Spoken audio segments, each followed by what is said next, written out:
Hi, everyone. Once again, this is Susan Hedstrom, the Executive Director for the Foundation for Prader-Willi Research and mom to Jaden, who's 7 years old.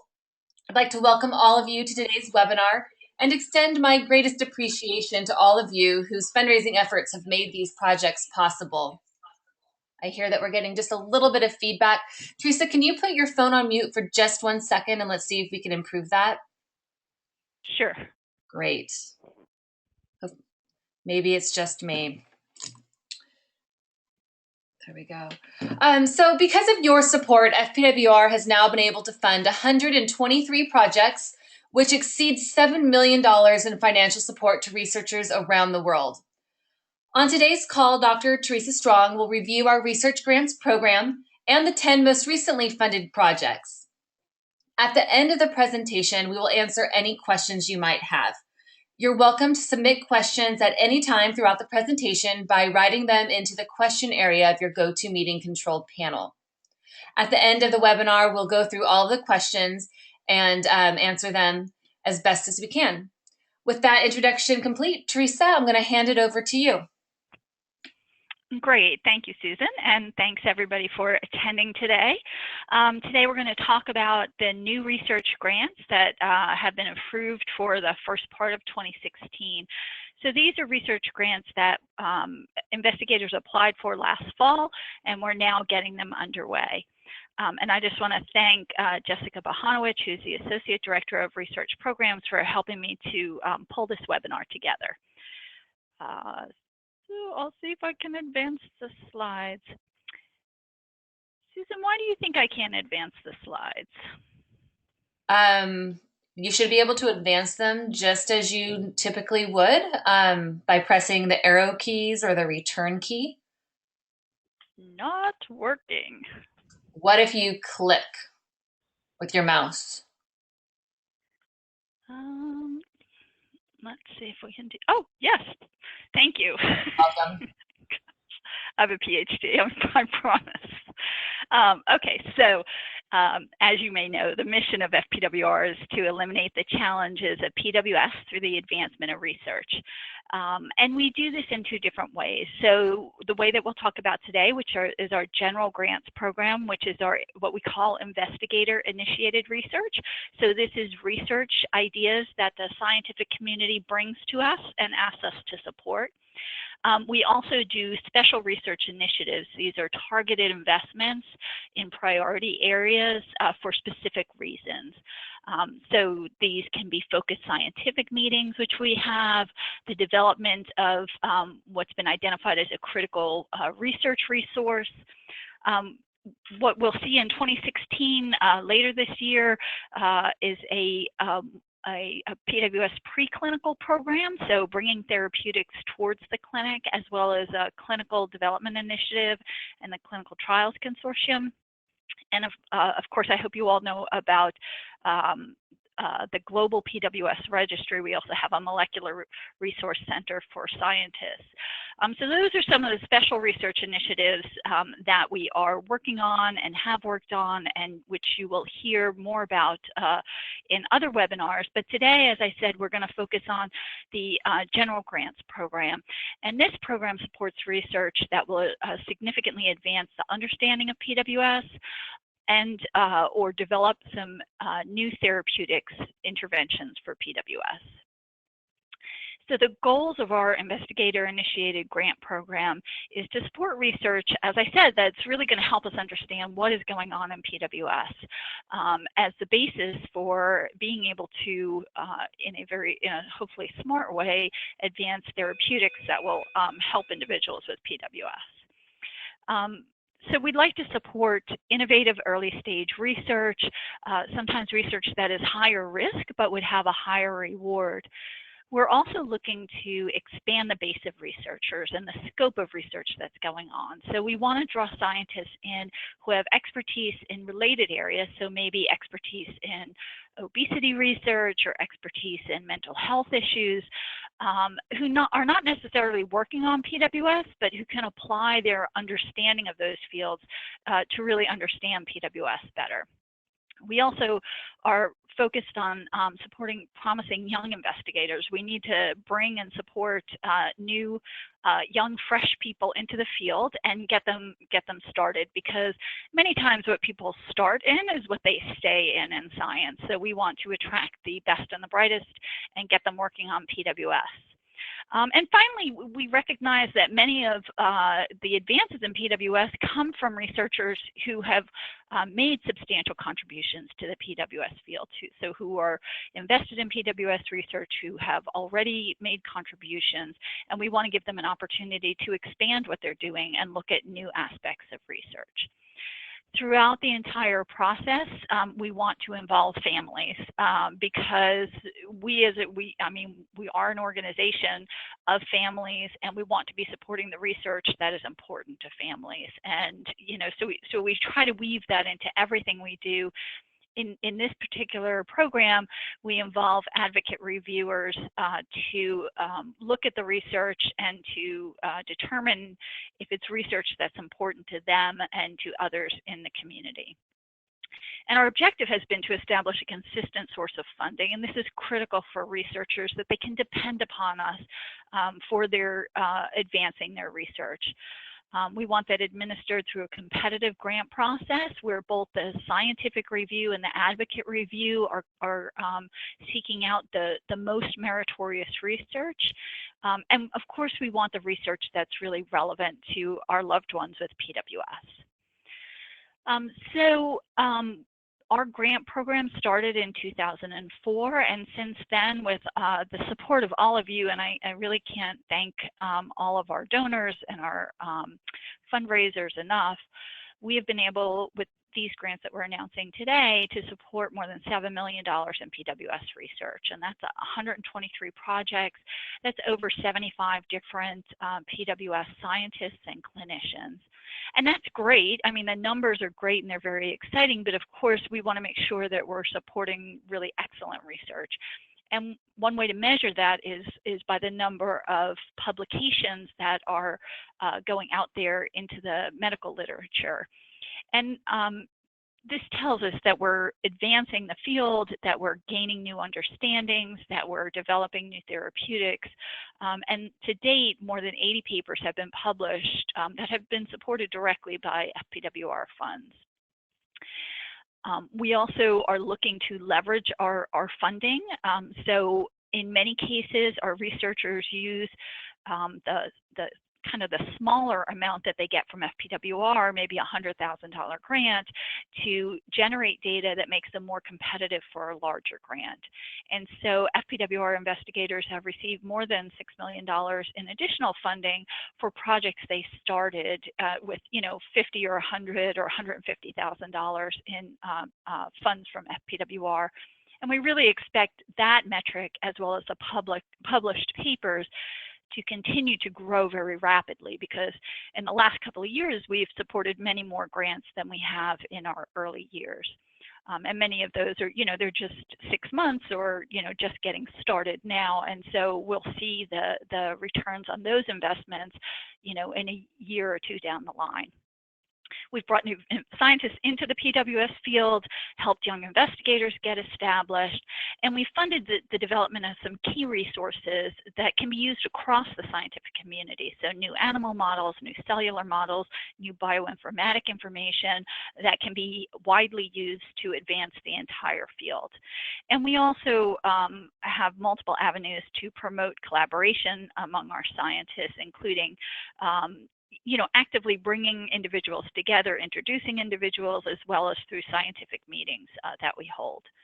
And you can always look for the funded projects on our website under the FPWR funded projects. And each project will have an abstract of what's going on with that project, as well as research outcomes that are associated with that project. So just to give you a little bit of general information, We seek to support the best research in the world, no matter where that comes from. And to date, we've funded 12 different countries. By far, well, not by far, but the majority of studies are funded in the U.S. But and that's followed by Canada and the UK. But we have funded projects in a lot of different places, including Slovenia, of all places. So really, we are a global organization when it comes to funding the best researchers. And as I said, one of our goals is to support our researchers who have been doing PWS research, but also bring new researchers into the field. And in the graph to the bottom, you can see that about 40% of our research funding goes to people who have not previously published in the area of PWS before, so kind of new expertise looking at PWS. On the left, you can see our funding, which started very modestly in 2004 with $160,000 and has been growing nicely to almost $2 million in research support last year. We fund research across the spectrum because we feel like it's very important to be funding both fundamental research that will help us understand PWS and allow us to be hopefully much smarter and clear-cut in the kinds of therapeutics that we're going after, as well as therapeutic development and also straight-up clinical investigation. So this just shows you, actually I didn't have time to update to 2016, but this is the 10-year profile of clinical research, research in animal models, and in vitro research or research in essentially the Petri dish. And we support a broad range of research areas because there are a lot of things that are challenging in PWS. So we need to understand the genetics of PWS. We need to have models developed, cellular models and animal models. Obesity and appetite, of course, is a real focus for our organization since hyperphagia is such a problem in our loved ones with PWS. And behavior and cognition is also really important. So you can just see that we have a nice spread of different research that we're focusing on. Some trends and developments in the grant program over the last few years. Thanks again to all of you and our many donors. We have had steady growth in the amount of research that we've been able to support from less than $500,000 a couple of years ago to almost $2 million last year. We're now doing 2 grant cycles per year, so we have 2 deadlines each year, but our success rate, importantly, has stayed around the same. So we support about 25% of the grants that are submitted, and we support the grants that are ranked by both the scientific reviewers as well as the advocate reviewers to be in the exceptional to excellent range. So the highest 1/4 of grants that come in. So to account for that growth, we've really received a lot more applications is what has happened as people have come to rely on FPWR and people in other areas have looked to FPWR to be a way to support their research that is relevant to PWS. So last year we had more than 60 letters of intent and bypass proposals. Those are proposals that are maybe coming in for a renewal. And we've just recently gotten our first cycle of letters of intent for 2016, and we received 45 in the first cycle. So this year looks like it's going to be our biggest yet as far as numbers of proposals that we're bringing in. And it's very exciting. We do see many investigators that we're familiar with, but also many investigators that are brand new to our organization. So it's very nice to see new people finding us with new ideas on how to address PWS.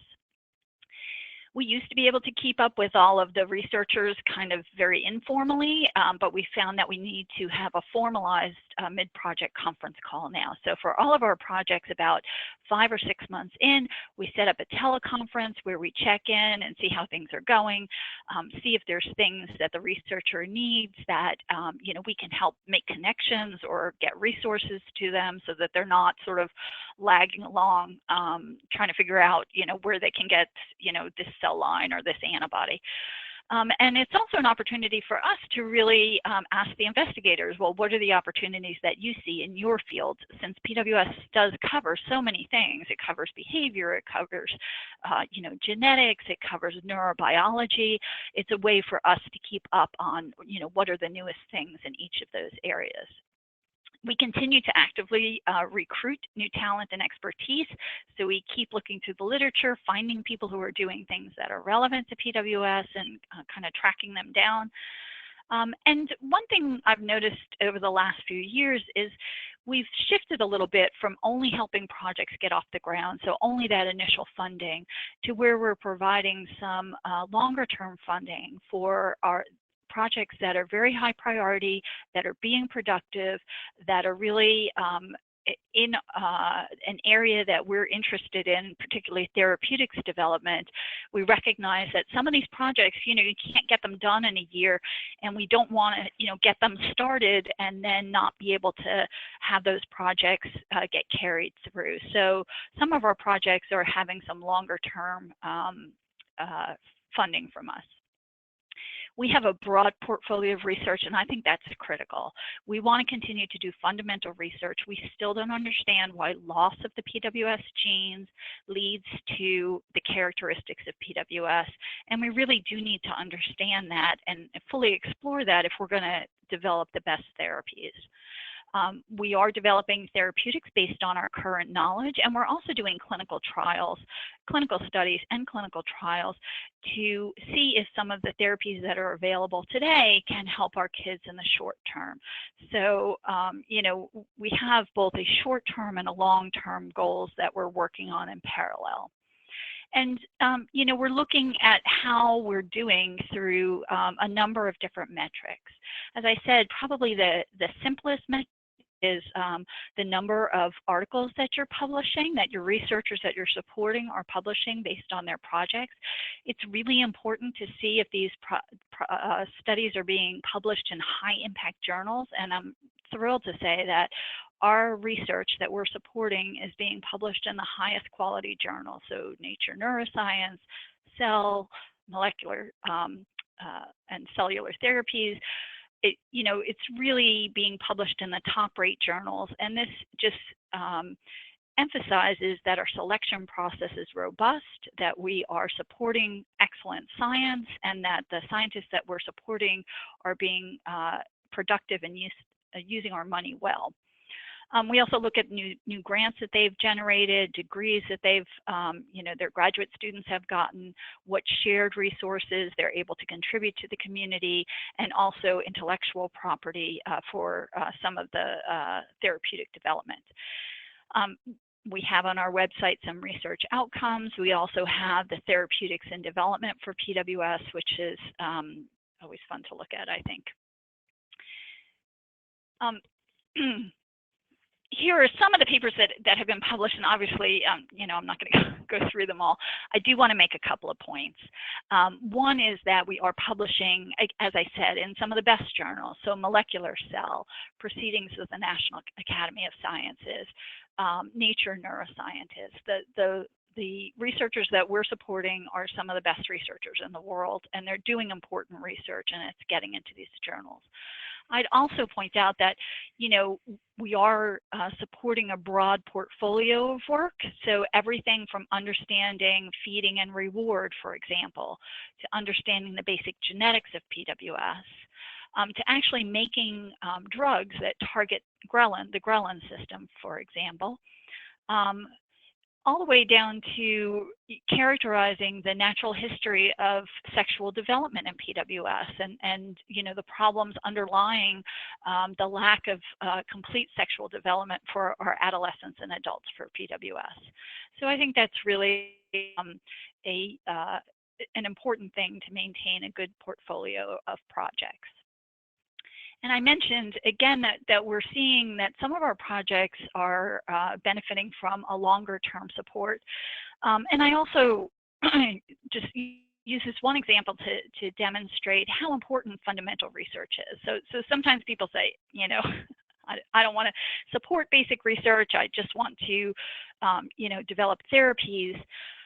But sometimes it is that fundamental research that points you in the right direction with respect to therapies. And I'll just use as an example Dr. LaSalle, Janine LaSalle, who had a project in 2011, which was a very basic project to understand the conformation of the DNA in the PWS region. And it was a very important project. It was scientifically highly rated, but difficult to kind of see, where is this going to lead us? She took those funds and published two important papers from that. One which really was looking at the three-dimensional conformation of the region. I would not want to try to explain that paper to you. It's very technical. But the other thing that funding allowed her to do was look at how the genes in the PWS region are influencing other genes. And what she found is that the SNORD116 genes, right smack in the middle of the region, are really important in regulating the circadian rhythm of other genes.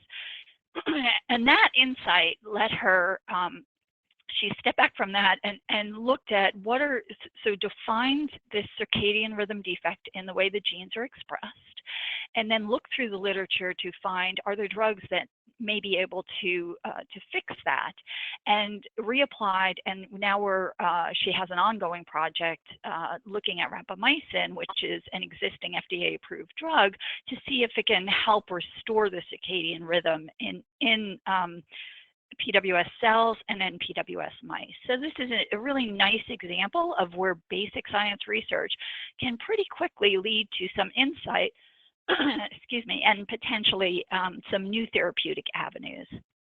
And I'll also mention that one of our first projects was to make a PWS, or support Dr. Franca to make a PWS mouse, and that mouse is being used in this project. So again, the importance of having resources that the entire community can use. So now we're on to our newly funded projects. We have 9 full grants that I'm going to discuss today, support of about $850,000, and I'll be going through those. I do want to thank all of our supporters. So it really does take a village to support this great research. And we have been fortunate to have the input and financial support from some of our partners, including FPWR Canada, Prader-Willi France, FPWR UK, and PWSA UK, all of whom have chosen some projects that they would like to support. So that has been a partnership for us. I believe it's been a good partnership for them as well, to be able to support some of the really good research that is going on. Of course, we thank all of our One Small Step hosts and all of our fundraisers and donors, as well as our advocate reviewers. So it's only with the input of all of you and these individuals and groups that we can support the level of research that we're supporting. So the first pair of projects that I'll discuss falls under the fundamental research rubric. So we really need to understand, this is the Prader-Willi syndrome region. These are all the genes, the SNO RNAs that you've heard about, as well as some of the protein coding genes that are missing or inactivated in PWS. So almost all individuals, more than 99%, lose expression of all of these genes that are in blue, be it if you have deletion, or if you have PWS by UPD, or if you have PWS by an imprinting center mutation. And so we really want to understand what is the contribution of each of these to the PWS characteristics. And so we have 2 projects this time that are really looking at that, and they're looking at one gene in particular, this MAGL2 gene. The first is Christian Shaf, and he has discovered, so he looked at a group of individuals who had PWS-like syndrome. So they behaved like they had PWS, they had cognitive disorders, they had failure to thrive early on, Some, but not all of them, had hyperphagia and obesity. They had some of the autistic and behavioral characteristics of PWS, but they did not have PWS when you looked at it by methylation test. And what he found is those individuals are just defective or just missing their MAGL2. And so he identified that syndrome, which was called PWS-like, now renamed Shaf-Yang syndrome, but he's had very limited clinical contact with those individuals. He's really building up that cohort, but it's kind of early days. And he really wants to understand how are these individuals who are missing one gene in the PWS region, but not the entire PWS region, how are they the same and how are they different than classic PWS? So he's going to do a detailed comparison of patients with Shaf-Yang syndrome compared to classic PWS. He's going to work with Jennifer Miller to do that comparison, but he's going to bring individuals with Shaf-Yang into his laboratory, or his clinic rather, probably not his laboratory, and look at their behavior, cognition, endocrinology, body composition. And basically we're excited about this grant for a number of reasons. First of all, Dr. Shaf, if you've seen him at our conferences or had the pleasure of meeting him, he's a wonderful young physician scientist. He has worked on a number of neurodevelopmental disorders, and I think it's great to have someone who has that broad spectrum of looking at a number of different neurodevelopmental disorders, looking at this aspect. This is a clinical study that will improve our understanding of how MAGL2 only is contributing to the larger picture of PWS. And, you know, it'll provide a good clinical picture and some guidelines for care for our compatriots who have Shaf-Yang syndrome, which is not quite PWS, but which has so many characteristics of PWS. And, you know, I think it's important because we need to understand what MAGL2 is contributing to the PWS phenotype. We are supporting another study with Ryan Potts, who's another really good young scientist that's looking at the molecular function of MAGL2. This is a protein, and so it may be easy, well, not easy, but it may be relatively easy to find drugs that can replace the function of this protein. So that we know this protein is important in moving vesicles throughout the cell, and if we understand the contribution of MAGL2 to the overall picture, and can develop some therapies to correct that, we may be able to improve some important aspects of PWS. So it's not going to cure all of the symptoms of PWS, but we may be able to improve cognition, we may be able to improve aggressive behavior, we may be able to improve the autistic symptomology. And to me, you know, those are all really important things. And so if we're able to, you know, use this information to correct those aspects of PWS, I think it will have a profound impact on not only the people with Shaf-Yang syndrome, but all individuals with PWS. The next study is by Rachel Webrick, who is a longtime PWS researcher, and she has made the MAGL2 mouse, and she has shown that these mice, they really have deficits in their muscle development and endurance. So they have reduced strength, they have reduced the little couch potato mice, they have reduced endurance. It's very hard for them to run on a treadmill the way another mouse would. And so she's going to be looking at the muscle deficiencies in these mice, what's the basis of that.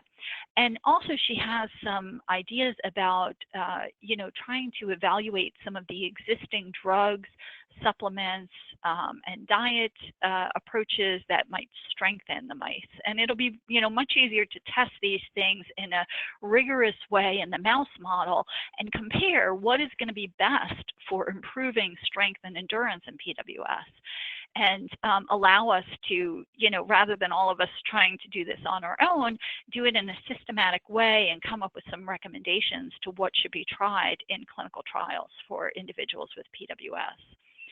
So we're excited about this grant because it's an investigator who has excellent expertise, is committed to a career in research, PWS research. The experimental methods are very well developed. And it has the potential for some pretty quick turnaround into clinical application if she can identify some already available drugs, interventions, and supplements that can be used in PWS. Another research project that's looking at the fundamental aspects of PWS is a new investigator to PWS, but not a new investigator, Dr. Patrick Hoff at Mount Sinai. Dr. Hoff is an expert in neuroanatomy and studying the structure and distribution of different kinds of neurons in the brain. And he's found that a particular kind of neuron, the von Economo neuron, is really important in social behavior. So sensory awareness, social interaction, problem solving. And he's found that these neurons are, they're disorganized and they're there's deficiencies of them in individuals with autism. But they haven't been studied in PWS. So he's going to do a study of postmortem PWS brains, looking at the structure and distribution of these kinds of neurons. And that would, tell us whether this may be the basis of some of the difficulty that our kids have with socialization, with problem solving, with impulsivity. So we're excited about this grant because, it's really a discovery grant to understand the basis of underlying some of the social deficits in PWS. These particular neurons are only found in primates who have that, very strong social interaction. And so, it has to be done in human samples. And we're also excited because it's bringing an expert in neurobiology and neuroanatomy into the PWS field. It will help us connect the dots between what's going on in the brain structure of an individual with PWS and how that translates into behavioral challenges. And it has the potential to identify a new target for therapy in PWS. It's a long way off from a therapeutic application, but it will provide a basis, should we be pursuing something to strengthen or improve the function of these particular neurons. Another now moving to a clinical research project that we're excited about supporting this spring is from Dr. Ingrid Teen at the Hospital for Sick Children in Toronto. And we've known for some time that individuals with PWS have muscle dysfunction. Their muscles just don't work as well. But really the basis of that is not very well characterized. And this physician that's her expertise. So she has expertise in understanding mitochondrial function, bioenergetics of muscle. She's looked at these kinds of issues in a number of different disorders of the muscle. And she's going to be bringing that expertise into understanding what is going on in a PWS muscle and also evaluating CoQ10. So, many of us use CoQ10 in our children or adults with PWS. In many cases, we're using it just sort of based on anecdotal evidence and, what other moms say. And this will be a chance to do a controlled clinical study and really get some additional guidance on, how this might be best applied to our population. And this, as well as Dr. Webrick's projects, are funded in partnership with FPWR Canada. So we're excited about this grant, again, because of the expertise that this individual brings to PWS. This is a clinical characterizing the potential benefit of a supplement that is already being used fairly commonly in PWS, and we need to know, is it being used right? And ultimately, the goal of improving muscle function is a very important goal in PWS. It's maybe not as sort of in your face as some of the behavioral problems and the hyperphagia problems, but if our kids could exercise more easily and burn energy more easily, that actually would go a long way towards making, their overall life a lot better, being able to maintain stamina, being able to burn calories, may give them a little bit more room as far as eating calories. So, we have a lot of good long-term contributions that this project can make. Another aspect that's really important for our kids with PWS and a high priority for FPWR is projects that address behavior, cognition, and mental health in PWS. And we have 3 projects that we're going to be supporting this time that are addressing that aspect, and those are shown here. So you may recall that we had a mental health workshop about a year ago now in Bethesda, where we brought together many of the world's experts in PWS and in different aspects of mental health.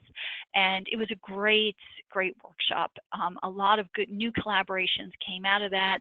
Some recommendations came out of that FPWR is using to guide its mental health program. And, you know, mental wellness is a tremendous priority for FPWR and for our entire community. Mental wellness for the individual with PWS, for the siblings, for the moms and dads, for the entire family. And you can see the report from that mental health workshop if you haven't gotten a chance to look on our website. One of the priorities that came out of that workshop was to identify markers of impending mental illness. So we know that many individuals with PWS, when they reach adolescence and adulthood, they're at very high risk for having frank mental illness. So psychosis, depression, but major depression, you know, a lot of mental illness problems. And it's important to try to identify those individuals who are at the highest risk and the timing of when they're at their highest risk. And the idea is that if you can predict that, if you can see who's at the highest risk and you can intervene at that point, you may be able to either prevent a mental illness, a psychotic break, for example, or at least decrease the severity and the time. So this was identified as an important area for us to do more research in. We were very fortunate to have Carrie Bearden attend the mental health workshop. She is an expert in this area, so she has done a lot of work identifying what's called the prodromal stage, which is that stage right before someone has a serious psychosis or illness. And she's been doing that in normal individuals. She's also been doing it in individuals with a different disorder, 22q deletion. Those individuals, like people with PWS, are at very high risk when they hit adolescence and adulthood of, they're actually at risk of developing schizophrenia. And so she has helped define that prodromal stage in those individuals. And she's going to be applying those lessons to PWS and trying to develop some measures of you know, who is at highest risk and when they're at higher risk, so that we can predict impending mental illness in PWS. So we're really excited about this project because it brings a lead researcher, or a lead expert in the prodromal research field. She's also done a lot of work in mental illness in populations with intellectual disabilities, which is very important, I think. This is an understudied area that was defined as a priority. We're going to use data from the global PWS registry and incorporate information from outside the registry in and from inside the registry out to help define some of the characteristics that can predict mental illness. And ultimately, we foresee there being a resource for families. You know, what are the particular warning signs in the PWS population, which may be quite different than other populations at risk. And we'd like to use this to identify individuals at high risk and also to set up trials so when those individuals identified, we can look towards what interventions are going to be effective at, you know, preventing mental illness. We're also supporting for a second year in a row Kate Woodcock, who is a wonderful young investigator in Ireland at Queen's University. God bless her. She studies temper tantrums in PWS. She's really interested in sort of all aspects of temper outbursts in PWS, what causes them, how can we characterize them, and most importantly, how can we decrease them? How can we help individuals with PWS and their families cope with this issue and decrease the frequency and severity of temper outbursts.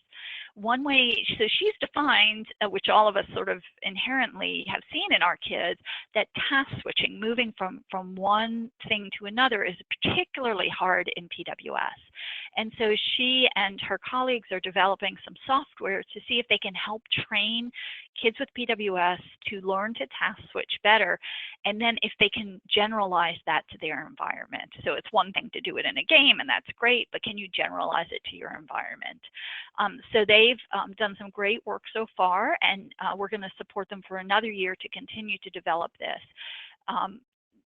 She's a great researcher because, well, for many reasons, but you know, they're doing many projects that are looking at this aspect of PWS behavior, including understanding the underpinnings, you know, trying to develop apps to measure it so that if we do get new therapies, we can see if the therapies are working.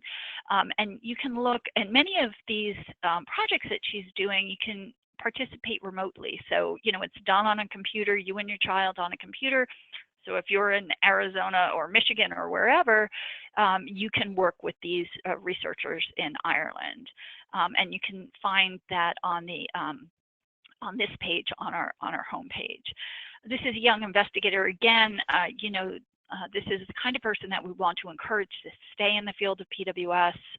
So that's a real benefit to this project. And ultimately, what we hope to have is a software that people can use in their home that will help kids with PWS learn to cope with task switching better. We're also, we have several ongoing projects in the area of oxytocin. We think that we as the big picture, I think all of us think that oxytocin has promise for therapy in PWS, and we're trying to support projects that will allow that therapeutic development to go along as quickly and efficiently as possible. And to that end, we're supporting for another year in partnership with Prader-Willi France, Dr. Muscatelli's work, who's looking at the MAGEL2 knockout mouse. She did that initial study where she showed that if you give oxytocin to these mice right after they're born, it corrects their feeding deficiencies, it corrects their cognitive problems, and it corrects some of their social issues. And so she's doing a lot of sophisticated manipulation of genetic models to understand that better, to understand what neurons are involved in that, to understand when and where and, you know, how oxytocin needs to be administered, so that we can use that information to inform clinical trials going forward. So we're not kind of blindly just trying a bunch of stuff in clinical trials, but that we have some biological basis to help us develop the best clinical trials possible. So we're excited about this grant because obviously, you know, oxytocin is important in many aspects of PWS. Using these animal models to intelligently inform clinical trials is going to help us get the best use out of oxytocin that we can in the shortest amount of time. And it will help us interpret some of the results from the oxytocin trials. So using that information to guide the human trials is critical. And finally, we have a couple of new grants that are looking at gene activation. And this is an exciting area of therapeutic development. It is high risk, but it has the potential to directly address the basic problem in PWS. So again, we know in the normal situation, this is my chromosome 15, the one inherited from the dad is the one that is expressing genes. In PWS by deletion, that is missing. We do have the maternal side left there, but it does not express the genes. In UPD, the dad's chromosome is entirely missing. We have two maternal chromosomes sitting there, but neither one is working. So the question is, the genes are the same on mom versus dad. They're just active in dad's chromosome, inactive in the chromosome that has been inherited from mom. So the question is, can we activate? Can we turn those genes on? And we already have a couple of ongoing projects that are using different techniques. I think it's important to look at a couple of different techniques to try to do this because we're not sure which way is going to be the most efficient yet. So we have projects from Dr. Siegel and Dr. Nichols using engineered zinc fingers and CRISPR-based activations, but there's two more that we're supporting in this round. The first is Dr. Jang. Now, those of you who have been here for a couple of years may remember the puzzle project that we did a couple of years back. And this was taking, Dr. Jang had a small molecule library, so thousands of small drugs, small molecule drugs, and he was screening a PWS cell line to see if he could get activation. And many of you contributed to that effort, and guess what? he got some drugs that activate the PWS region. So he showed that those activate in cells. In preliminary studies, he's looking at that in a PWS mouse model, and now he's ready to move on to more comprehensive studies to move this to the next step towards what we hope will be eventual clinical trials down the line.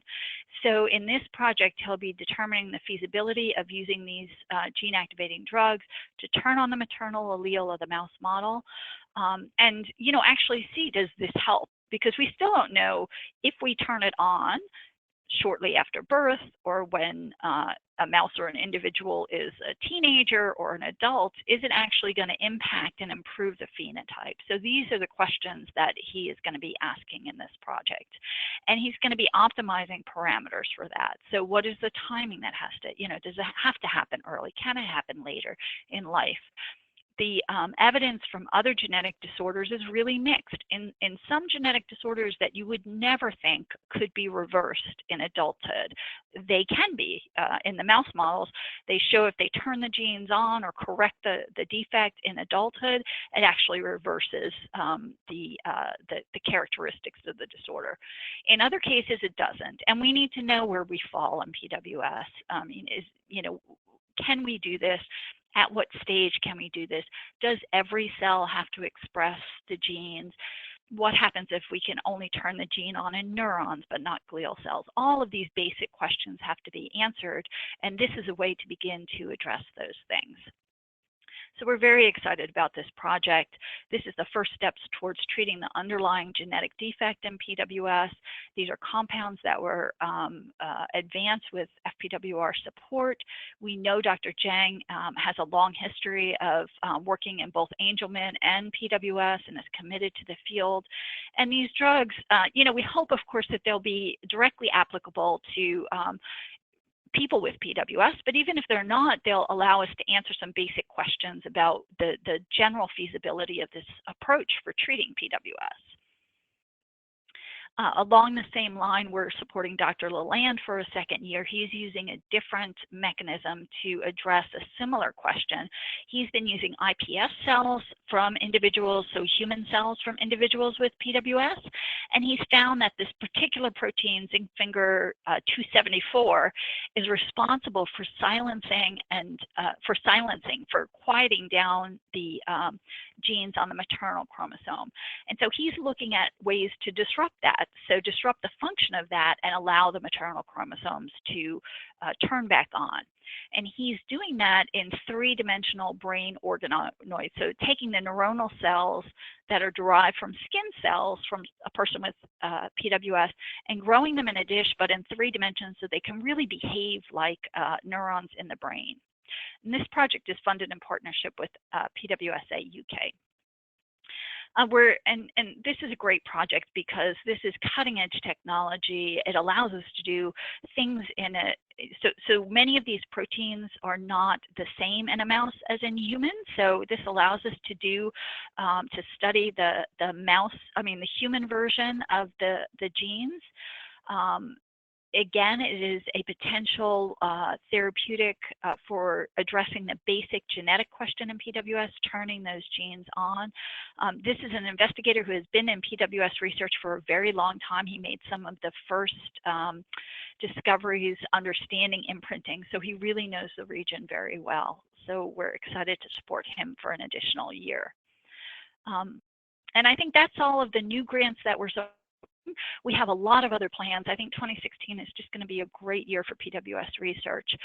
We're going to continue to fund investigators through our grant program. Right now, we're looking at 45 letters of intent, about half of which we'll invite for a full proposal for review for our spring RFA. We're going to continue to facilitate collaboration and interaction among scientists and clinicians in the PWS field and families with PWS. So I hope many of you will be able to attend the IPSO conference in Toronto in July, and also the FPWR Family Research Conference in Providence, Rhode Island in October. We're going to continue to capitalize on the advances that are coming out of our grant program. So we're getting some exciting therapeutics that are ready to go on to the next step. So we're developing translational research plans, translational meaning taking it from the bench into the clinic. And we have new initiatives that we'll be talking about throughout the year to advance therapeutics in the most efficient way and to accelerate PWS clinical trials. I'll just mention two things about that. Natalie Kayajanian, who is a new Director of Translational Research at FPWR, is developing the international consortium to advance clinical trials for Prader-Willi syndrome, the CTPWS, and this has been launched, and you'll hear more about it later on this spring. It's a consortium of pharmaceutical companies, so Rhythm, Zafgen, Essentialis, Alize, many pharmaceutical companies that are working in the PWS space, academic scientists and clinicians, many of whom you know, Dr. Taubert, Dr. Miller, Elizabeth Roof, and Dr. Dykens. Patient advocacy groups, including FPWR, PWSA, and IPSO. This consortium is helping to develop a multidisciplinary network, identifying what are the key problems in advancing PWS clinical trials and how can we improve the efficiency of those trials. And finally, I'll end on the Global PWS Registry, which thank you all who have enrolled. We have more than 800 people enrolled already. We're using it with our ongoing research projects. We have some exciting new projects, expanded uses for PWS that we're going to be doing in 2016. We have big plans in 2016. We're working with the Global Rare Disease Registry at the NIH to incorporate some of our data with other rare diseases, to look across different rare diseases for common themes. The FDA is made this a high priority, so natural history studies that use registries like the one that we have. I had the opportunity to participate in a panel discussion on natural history studies for rare diseases. The FDA is financially supporting these efforts. They're supporting the NORD registry, which is the platform that we use, and that will help increase the capabilities of that registry. So moving towards being able to integrate clinical records with the patient-reported information, translating into other language, and we're also working actively with our international partners.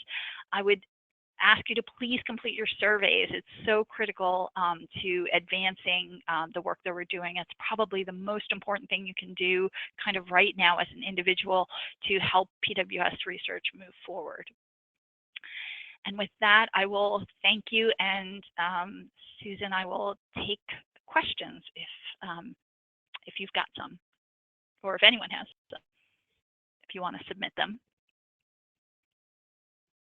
Thank you so much, Teresa. You always take a very difficult concept and make it as tangible as possible for people such as myself who don't have a PhD, but truly are interested in the research. We are happy to stay on the line and answer any questions that you may have. No questions have been submitted yet, but you're welcome to use the control panel on your GoToWebinar software to submit any questions, and we'll answer them as they come in. If you don't have any questions and you're going to be leaving us, thank you so much for joining us. We appreciated you coming in. This was an incredibly educational webinar, and Teresa, I appreciate you taking the hour to really share this information with all of our families. And, Susan, I'd just say if anyone has questions that they think of later, please feel free to send me an email or give me a call or whatever. I'm always happy to answer questions. I think that the involvement of, every person and their family is really critical to making sure that, I mean, we want to do the research that people think is important. We want people to understand, you know, the research that we're doing so they can appreciate, you know, and hopefully feel like it is going to be helping them out. And so I just really encourage you to reach out, and I'd be happy to, I would, or Jessica or Natalie, we can all help you with those questions. Thank you so much, Teresa. Great. Next question. If oxytocin is already being used in human trials, what is the benefit of still doing testing in mice?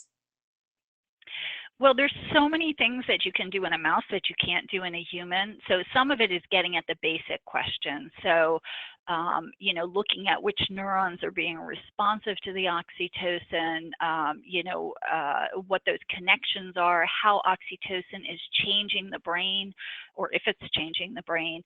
And obviously, you know, we can't do that in our kids. So there's that aspect of it. The other aspect is that, yes, we've done, I mean, so let's look at how long it takes to do one clinical trial in, you know, 20 kids with PWS. It's probably, you know, probably takes about 2 years. It costs a whole lot of money, and there's so much variability between individuals because of their environment that you know, it can be difficult to interpret. In the mice, you can do 100 animals, you can do it at these different doses at these different times, and you can, you know, get information that will allow you to be more efficient in your larger clinical trials. So the clinical trials that have been done to date in PWS are largely phase 1. So they've had, you know, 10 to 20 individuals, which is a very small number of individuals. They've been all different ages. They've been, you know, all different backgrounds. And so making conclusions from that is really challenging. And it's going to take a lot of effort to do the larger studies, some of which are now ongoing. You know, we have the study in New York that's ongoing. That's a phase 2, so it's a larger, longer trial. And then Dr. Miller and Driscoll, their trial that is being developed, that's also a phase 2. But with the mice, you can do, I mean, you can do continuous administration for their whole life. You can look at whether, you know, one dose at birth is all you need. All of these things that can be done very quickly and help us to make the human clinical trials, you know, the most efficient that they can be, because as we know, it takes a really long time. We haven't even gotten to phase 3 trials, and that's going to be an even longer time. So anything we can do to shorten that is going to benefit the community. Mm-hmm. What is the status of the funding for the oxytocin trial being initiated by Dr. Miller? Well, you know, that, so I'm not in a position to answer that, just because I don't want to go, you know, talking about Dr. Miller's status without Dr. Miller being on the phone. There are, as many of you know, there are many efforts to support that research. FPWR has set aside funds in support of that project. PWSA has raised, I believe it's about $500,000 towards that project. I know other families have independently raised funds. So I think, you know, it's the funding aspect of it is moving along. The development of the clinical study is also moving along, but, you know, again, Dr. Miller would have to answer that question of exactly where it is. There's a lot of things that have to be done. You know, the design of the trial has to be done.